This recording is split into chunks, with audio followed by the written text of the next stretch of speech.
Yes. Okay. Let's start by turning on the mic.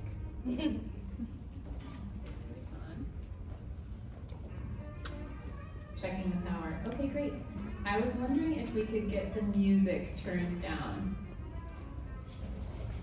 Looks like Professor Zeta is on that task. Excellent. Would anyone in the back who just came in like to sit in the front row? There's almost no, yes, oh please, feel free to come on up. It's nice to see you here. Nice to be here. Really nice to see you. Okay, so I'm going to start with a quote by Elie Wiesel. The opposite of love is not hate, it's indifference. The opposite of art is not ugliness, it's indifference. The opposite of faith is not heresy, it's indifference. And the opposite of life is not death, it's indifference.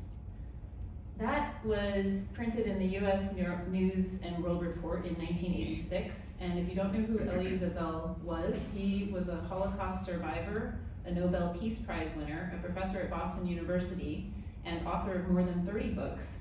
And very interestingly, he gave the commencement speech at SU in 1992. I started with that quote because it's actually the quote that I put at the top of a creative nonfiction syllabus that was the first class that I ever taught Jess Ram in, and that will come into my intro later, but I just wanted to explain the quote also to say that it bears resemblance to Jess's work in the world. So on behalf of the Writers Institute, I'm here to welcome you all to this exciting alumni event. Thank you for joining us in this reading and celebration. I'm so very honored to introduce you to our visiting writer, Jessica Nirvana Ram. Jess has been in the Writers Institute's orbit ever since she ventured west from her hometown of Limerick, Pennsylvania, which is in the vicinity of Pottstown, to attend our high school summer writers workshop, which must have been in 2012 or 2013. 2013, yeah. And was Professor Kelsey your instructor? Yeah. I remember when Jess joined us as a first-year student in fall of 2014 and how I first taught her in my one and only Intro to Creative Nonfiction workshop, spring of 2015, that was 10 years ago. Jess wrote about working, in that semester, Jess wrote about working in her family's business, about a server she met at the local Denny's, about visiting Boston in the wake of the Boston Marathon bombing, and about a version of paradise that a fellow student found in Malta. Do you remember all those things? While Jess was here at SU, she worked as an RA and as a TA, and even, believe it or not, as an office manager for this art gallery. In her 4 short years, Jess was the president of SU Slam and the director of Fuse, leading Fuse trips to AWP in Tampa, Florida, and to Cabrini College and Widener University. She served as my design intern for the Common Reading anthology, and as the managing editor for Essay Magazine and the designer for Flagship. These are all things that you all have heard about, and maybe some of you have been involved with some of them. Jess somehow managed to touch all of them. Then all too soon, in May of 2019, she was leaving to earn her MFA at the University of North Carolina, Wilmington, which she completed in 2022. MFA in hand and working on various manuscripts, Jess won the prestigious Stadler Fellowship and spent a year writing and working in literary arts administration. Silas and I went to hear her reading in Bucknell Hall that November. Professor Prince was there too, and we all knew that Jess's work would soon see publication. Jess did a brief stint in admissions at Lycoming College, and now she's celebrating her 1-year anniversary as the publicity and outreach manager of the Stadler Center for Poetry and Literary Arts at Bucknell. I have a lot to say about Jess Ram. When she was an undergraduate, she was working through coming of age as a first-generation Indo-Guyanese immigrant. She wrote about her extended family, exploring ideas of roots and displacement, identity and survival. Especially affecting were pieces about her grandmother, poems and essays that question how to maintain cultural identity as an outsider of sorts in central Pennsylvania. In her senior year, Jess found a mentor in then visiting writer Monica Prince, a dynamic young choreo poet. There she is. Jess's writing took a profound step forward when she started to write under Monica's guidance, transforming personal experience into empowering works of art. At the end of Jess's senior year, she not only won our service award for the Department of English and Creative Writing, a tribute to her energy and devotion and leadership in our community, but she also won that spring Small Press Chapbook Prize. The reading that she gave, which I believe was in here, yeah.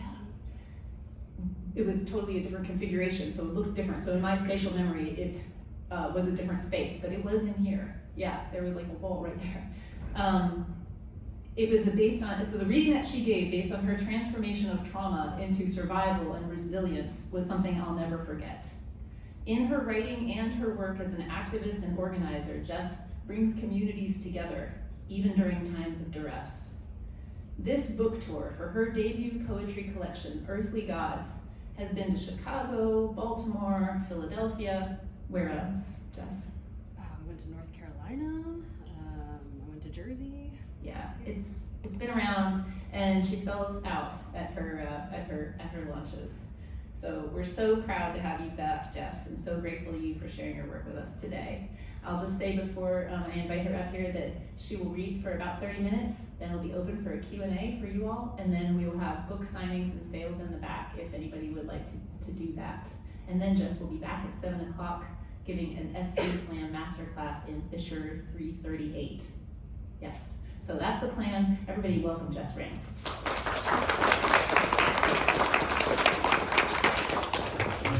Thank you, Catherine, and hi, everybody. How are we doing? Y'all seem real tired. No, you laugh. Great, excellent, that's good. I just want to thank, this moves, oh, okay. I just want to thank Susquehanna for having me back here. I feel like I pester them every couple of years because I have things that happen, and then I'm like, hey, can you invite me back? And they're like, of course. So they do like me, which is nice.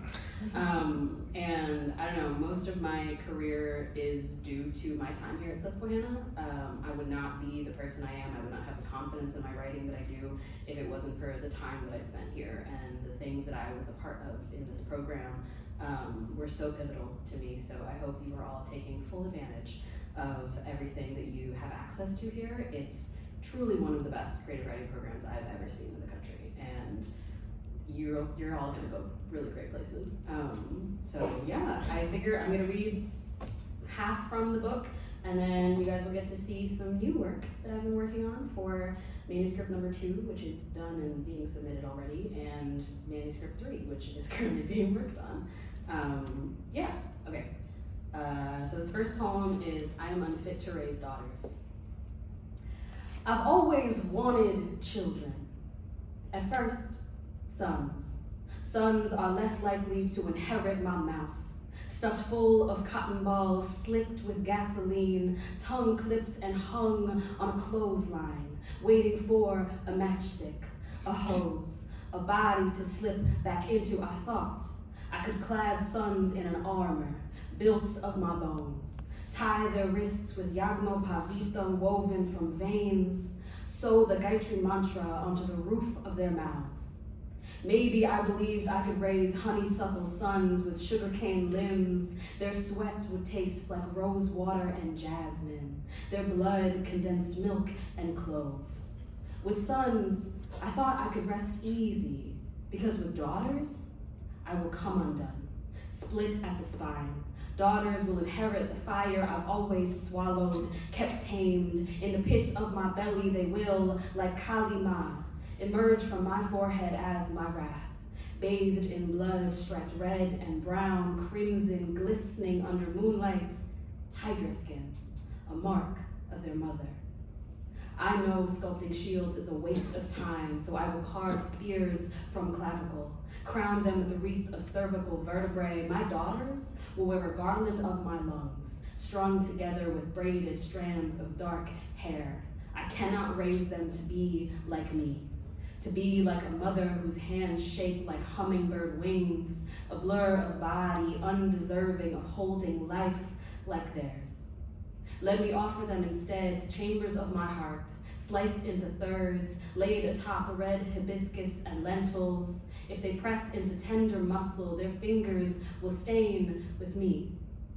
I suppose I fear daughters because I am an unsteady stack of organs, masquerading as lethal weapon, unrelenting fury, when really I am nothing more than paper and ink, flammable and temporary, a vessel to bring them into this world who, upon giving birth, may very well shudder and shatter into ash. Thank you. That is the only poem I had memorized, so please do not expect that for any of the other ones. But I went to 16 tour stops in the fall and read that at every single one. So by the time I hit like 11, it was in my brain against my own will. So now I just have it memorized. But that was probably one of my favorite poems from the collection. Okay. This next one is On Good Tongues. My grandmother tells me you need a good tongue in life. You gotta show love with it. You gotta demand love with it. In the same breath, she reminds me of the benefits of drinking Ovaltine before bed. How remembering to heat my milk first is key. And I tell her, yes, I know. Like a promise, like a prayer, I do not tell her how often I hold my tongue. I do not tell her I cannot find Ovaltine in my local markets. I only tell her yes. Is that not what it means to show love with this tongue, to lie for her sake? Her joy is so dependent on my insistence that I am in the kitchen every evening, dressed in garlic and onion and oil, that I wake in the mornings to incense, smoke, and God on my tongue. And I do not tell her about the heartbreak until it is over. I tell her about cut flowers I buy myself from the grocery store, how they'll sit on my table for weeks, mimicking life even though they've long died, brittle bones on the brink of collapse, until I remember to take them out with the trash, and then I do it again. I cannot keep plants alive. It is a testimony to all I did not inherit from my grandmother, her hands so eternally wed to earth, her South American soil birthed vegetables, nurtured a livelihood. I believe her body is bound in Guyana in a way it could never be bound in the States. I wonder often if a part of her is already buried there, and when her legs give out from a fall, I think yes, it must be, yes. Fragments of her are scattered about and calling on me. Some days I breathe her in more than others, and when I pray, it's her voice, not mine, that echoes in my apartment. When I leave my partner of 6 years, I apologize for choosing myself over us. But if I am to demand love with this tongue, then I cannot swallow myself whole for anyone else. When I visit home, my grandmother asks me about marriage, about children, and I tell her, not yet. Remember what you told me about getting my education, how no one can take what's inside of my head, and she says, yes, I remember. But her hands tremble, and I know she wants to give me a wedding before she dies. And I know she will not be able to give me a wedding before she dies. So yes, I lie to her. I lie about Ovaltine and the plants I've killed and the love I left because I am too much like her. A woman so bound by what she believes she must do that no one but the garden she's tended hear her cry. And I want to ask my God how much of that land is salted with her tears, but I refrain because God will not tell me and my grandmother will not tell me, and I cannot show her these hands I am trying to build a life with, how they are so much like dried up riverbeds, like barren soil, because we are nothing if not withholders of loss.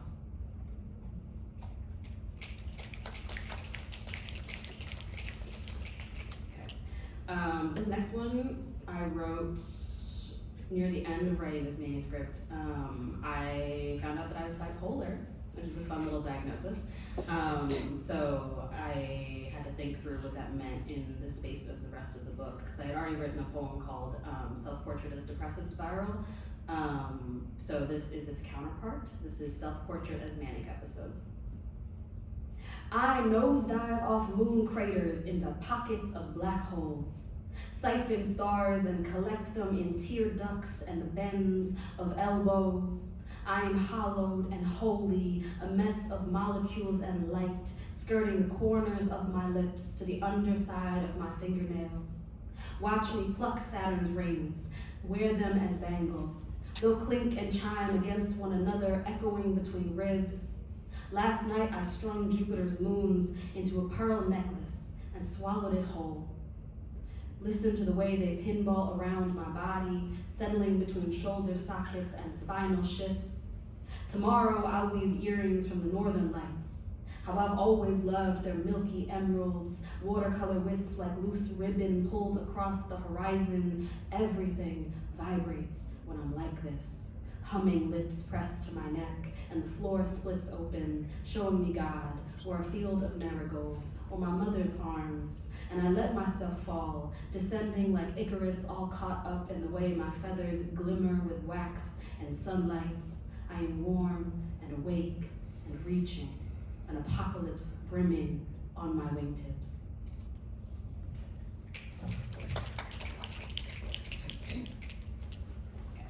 So there's a series of poems in this collection based on color. When I was in grad school, my very first poetry workshop I took with Annalena Bell Phillips, and we'd write every class period. And one day she came around with paint swatches, and she handed me this like bright, like neon pink paint swatch, and she was like, write about it. And I was like, I don't know what that means. But in the moment, I came up with all these phrases and kind of related imagery that I thought about when I saw the color. And then I kind of set it aside. I came back to it about a year and a half later when I was looking for scraps of things to work on. And I had recently gone through a breakup. So the phrases had new color to them. And so I was able to write a poem completely based off of the images that were there with different context. And then after I wrote that poem, I was able to write one for every color of the rainbow, which was super fun. So I really enjoyed that. I'm gonna read two of those tonight. So this is the first one. This is You've Gone Pink. I put flamingo feathers bouqueted at your doorstep. Wrapped watermelon flesh around your taffy tongue, left you sticky and soaked, licking fuchsia up my forearm. Breathe in our euphoria, but keep those bottled magenta mornings away from me. Shoved into the back pocket of those jeans you've torn but won't toss, I want you to let go. But you sink into this, into us. You tattoo me onto the split flesh beneath your winter-burned cheeks, stain your skin a busted bubblegum. You turn pink, soaked in cheap champagne or that bottle of rosé you tried to refuse. You look at me, and I remember your blushed breathing, nails burrowed into my shoulder, how in that moment, I still loved you. And now you've gone pink, like up-all-night irises, like my first stuffed animal, neck wrung with ribbon, I watch you. Eyelashes blossoming into carnations, pastel petals over hooded eyes. Come candy-mouthed, puckered and popped, come into me again and again.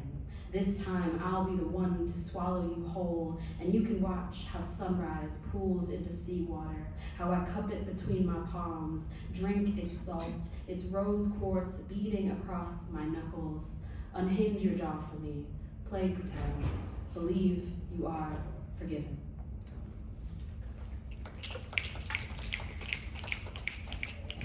And then I'm gonna read the red poem. This is Crimson Girl. I want red to be ruby and roses and royalty, chiltepin peppers and my aunties, all their full-bellied laughter, wrinkled hands and darkened bindis. I want my wedding sari, my sindoored scalp. Oh, I've dreamt of it. Scarlet, woven with gold. Crimson girl, swathed in promises. But then I say girl and become stoplight. Cherry cheeks smeared and sunken, sharpened acrylic severing burgundy skin. I burrow into myself again, tearing out veins like loose wiring. I am not a girl here. I am a massacre. My red is swallowed violence, cranberry vodka, vomit, the lights in the bar bathroom, how they turned my palms into crime scenes. I am splitting my heart, gouging it open like my grandfather's tomatoes, pressing thumbs into its middle, raw muscle turned pomegranate. The space between my breasts becomes furnace, untamed flames like untrained hands, and my throat goes blood moon, tongue red velvet. Why is it I am always the one coming undone?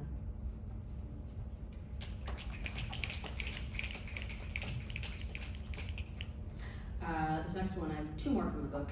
This is the title poem. So the book is called Earthly Gods, which I realized I did not say at the beginning. So this is where the title comes from. I tried for a really long time to get this poem published before the book came out, and it just never found the right editors. So this is a book-only poem, but it is still one of my favorites, just in that it unlocked for me what this collection was about. So this is Earthly Gods. 1. My belief in God comes from my grandmother. But let me be honest, for so long I could not believe in God, instead put my faith in her devotion, her unwavering hands clasped in the way mantras lived on her tongue. She told me, when you have no answers, close your eyes and pray. And please forgive me for saying she was my first religion. These days I keep my God pressed between my collarbones, traced into the palm of my hand. I hold them beneath my tongue. They are with me, swaying in the empty of my apartment to the symphony of late nights, heavy sobs. My God and I, we whisper to each other when I cannot sleep, and I am grateful. 2. I could not always sense the dead, but my father, grandson of a priest, speaks with them. Tells me when I was an infant, his father's ghost stood by my crib until my little face scrunched red with fear. How he said, okay, you've seen her, now go. How my mother was easily afflicted by spirits but could not see them, and for a while they came to bother me as well, smothered me in nightmares until my father circled my room, my body, with incense, until he guided them away from me. I live alone now. No one escorts my ghosts out the front door, so I learn how to know they're there. I cannot see them, but they surround me, weight in the air, taffy in my throat, ears that won't pop. I write them away, turn poems into prayers, prayers into poems. 3. I hum when I cook, and this comes from my mother, but okay, here's the thing. So much of me comes from my mother.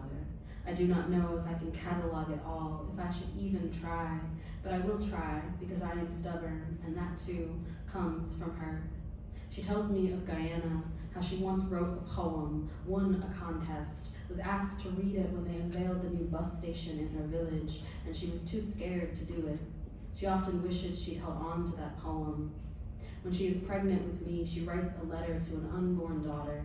After 27 years, I still don't have the letter, but she has given me the ability to write things into existence, and she told me once, parents are our earthly gods.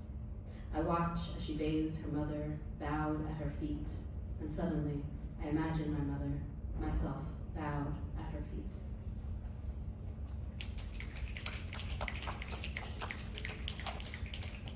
And then here's the last poem from the book. This is Ode to Self. Have the audacity to love yourself, and your body will split. Shed heartbreak like loose hair on your bathroom floor. The marrow of your bones will sprout dandelions. Be strong enough not to call them weeds, because even weeds, my love, are bright and soft and living, and who needs function when there's beauty? It'll be uncomfortable, not like snakes in your throat or tumbleweed in your stomach, but more like a fuzziness on your tongue when you can't remember someone's name, but they're familiar. Reacquaint yourself with the curves of your cheekbones, how they remind you of your grandmother. Study the darkness of your eyes like tree bark, like soaked soil. Your eyes reflect you and you them, and here you stand in an endless loop of selves,